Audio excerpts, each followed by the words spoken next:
വിദ്യാഭ്യാസ മന്ത്രി വി ശിവൻകുട്ടി മാധ്യമങ്ങളെ കാണുകയാണ്. കേൾക്കാം. ചേർന്ന ഉന്നതതല യോഗം ചേർന്ന സ്ഥിതിഗതികൾ വിലയിരുത്തി. ആ യോഗത്തിൽ കൈക്കൊണ്ട സുപ്രധാനമായ തീരുമാനങ്ങൾ: ബഹുമാനപ്പെട്ട സുപ്രീം കോടതി NSS മാനേജ്മെൻറ്റ് നൽകിയ വിധിയിലെ ഇളവുകളും ആനുകൂല്യങ്ങളും സംസ്ഥാനത്തെ മറ്റ് എയ്ഡഡ് സ്കൂൾ മാനേജ്മെൻറ്റുകൾക്ക് കൂടി ബാധകമാക്കുന്നതിന് ആവശ്യമായ നിയമപരമായ നടപടികൾ സർക്കാർ സ്വീകരിക്കും.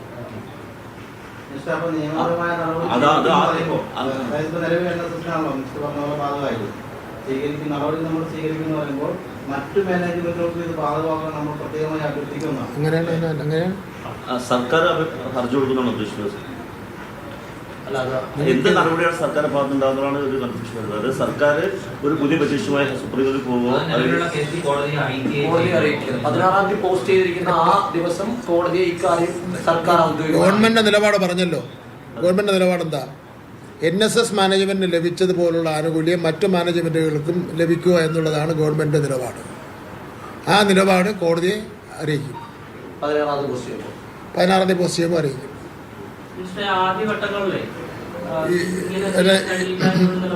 വീണ്ടും ഇതിൽ പറയുന്നത്, ഇതിനായി കേസ് വീണ്ടും പരിഗണിക്കപ്പെടുമ്പോൾ സർക്കാർ ഈ നിലപാട് കോടതിയെ അറിയിക്കും. അനുകൂലമായ വിധി മറ്റു മാനേജറുകൾക്ക് ബാധകമാക്കുന്നതിന് സർക്കാർ എതിർപ്പില്ല എന്ന് അറിയിക്കും. ഒന്നുകൂടെ വായിക്കാൻ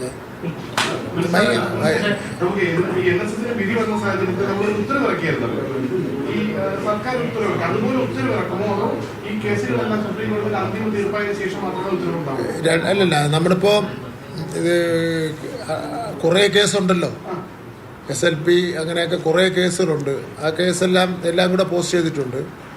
അപ്പോൾ 16-ാം തീയതി ഒരു പോസ്റ്റിംഗ് ഉണ്ട്. പോസ്റ്റിംഗ് ഉള്ളപ്പോൾ ഗവൺമെൻറ്റിൻ്റെ നിലപാട് അവിടെ പറയണമല്ലോ. ഗവൺമെൻറ് നിലപാട് എല്ലാ മാനേജ്മെൻറ്റിനും NSSന് കിട്ടിയപ്പോൾ ആനുകൂല്യം കിട്ടുക എന്നുള്ളതാണ് ഗവൺമെൻറ് നിലപാട്. ഗവൺമെൻറ് നിലപാട് അവിടെ പറയും. മറ്റ് ചില കേസുകളാണെങ്കിൽ കേസ് വീണ്ടും വാദിച്ച് തീർക്കേണ്ട കേസുകളുണ്ട്.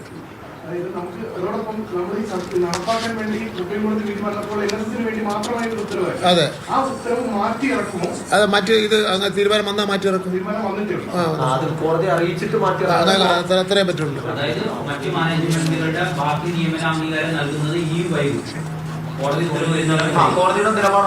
അത് പിന്നെ അങ്ങനെയല്ലേ നടക്കുള്ളൂ. കോടതി അറിയിച്ചതിന് ശേഷം അത്രേ നടക്കുള്ളൂ. കോടതി അറിയിച്ച് കോടതി ആരെ സംബന്ധിച്ചിടത്തോളം ഒരു ഉത്തരവ് പറയണ്ടേ? നിങ്ങൾ ഈ കൊച്ചു കുട്ടികളൊക്കെ പോലെ ആദ്യം നമ്മളെടുത്തിൽ നിലപാട് എന്ന് പറയുന്നത് ഈ വിധി മറ്റു മാനേജ്മെന്റുകൾക്ക് ബാധകമല്ല എന്നതായിരുന്നു സ്പഷ്ടമായി സർക്കാർ എടുത്തത്. ഇതിപ്പോൾ ക്രൈസ്തവ മാനേജ്മെന്റുകളുടെ സമ്മർദ്ദത്തിന് സർക്കാർ കീഴ്പ്പെട്ടു. അങ്ങനെ ക്രൈസ്തവ മാനേജ്മെന്റുകളുടെ സമ്മർദ്ദങ്ങൾക്ക് കീഴ്പ്പെട്ടെന്നൊന്നും വ്യാഖ്യാനിക്കേണ്ട കാര്യമൊന്നുമില്ല. ഒരു NSSന്റെ ഒരു വിധി വന്നു. ആ വിധി വന്നതിന് ഞാൻ ആ കേസിൻ്റെ ചരിത്രമായിട്ട് നോക്കിക്കഴിഞ്ഞാൽ ഹൈക്കോടതിയിലെ സിംഗിൾ ബെഞ്ചിൻ്റെ വിധി, ഡിവിഷൻ ബെഞ്ചിൻ്റെ വിധി, അങ്ങനെയുള്ള കുറേ കേസുകൾ പിന്നെ മാനേജ്മെൻറ്റും വിദ്യാർത്ഥികൾ പിന്നെ അധ്യാപകരൊക്കെ തന്നെ കൊടുക്കുന്നത് എല്ലാം ഉണ്ട്. അപ്പോൾ പിന്നെ NSS മാത്രമാണ് ഇങ്ങനെ പിന്നെ ഒരു വിധിക്ക് വേണ്ടി സുപ്രീം കോടതിയിൽ പോയത്. അപ്പോൾ NSSന് അനുകൂലമായിട്ട് ഒരു വിധി കിട്ടിയപ്പോൾ പിന്നെ അതിൽ എല്ലാ പേർക്കും എല്ലാ മാനേജ്മെൻറ്റിനും കൊടുക്കണമെന്നുള്ള കാര്യമില്ല. അപ്പോൾ അതുകൊണ്ട് ഇപ്പോൾ ഞങ്ങൾ വീണ്ടും ഒന്ന് ആലോചിച്ചു, എല്ലാവർക്കും കൊടുക്കേണ്ടതാണ് ന്യായമെന്ന് മനസ്സിലാക്കി അങ്ങനെ ഒരു തീരുമാനം കൈക്കൊണ്ടിരിക്കും. അതല്ലാതെ പ്രത്യേക ആരെയും പ്രോത്സാഹിപ്പിച്ച കാര്യം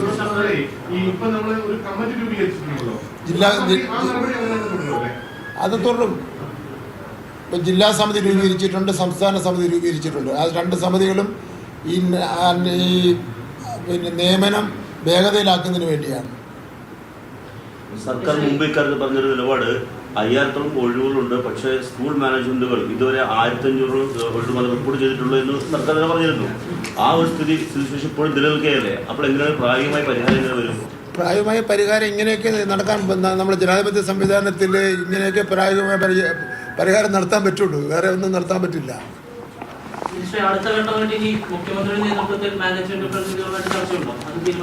അത് തീരുമാനിച്ചിട്ടില്ല. അതായത് കോടതിയിൽ കഴിഞ്ഞ ശേഷം നമുക്ക് ആലോചിക്കാം. 16-ാം തീയതി അല്ലേ കോടതി വെച്ചത്? വലിയ മാനേജ്മെന്റുകളല്ലാതെ ഈ ഇൻഡിവിജ്വൽ മാനേജ്മെന്റുകൾ ചില പ്രയാസങ്ങൾ, നിയമനത്തിൽ ചില പ്രയാസങ്ങൾ ഉന്നയിക്കുന്നുണ്ട്. അതായത് LP മുതൽ ഹയർ സെക്കൻഡറി വരെ ഒരു യൂണിറ്റായി പരിഗണിച്ച് ഭിന്നശേഷി നിയമനം നടത്താറുണ്ട്. അപ്പോൾ അത്തരം ഇളവും കൂടി നമ്മൾ കോടതിയിൽ ആവശ്യപ്പെടുന്നു. സിംഗിൾ മാനേജ്മെന്റ് അതൊന്നും അതിൻ്റെ ഒരു അടിസ്ഥാനപരമായ വിദ്യാഭ്യാസ മന്ത്രി വി ശിവൻകുട്ടി മാധ്യമങ്ങളോട് സംസാരിക്കുകയായിരുന്നു.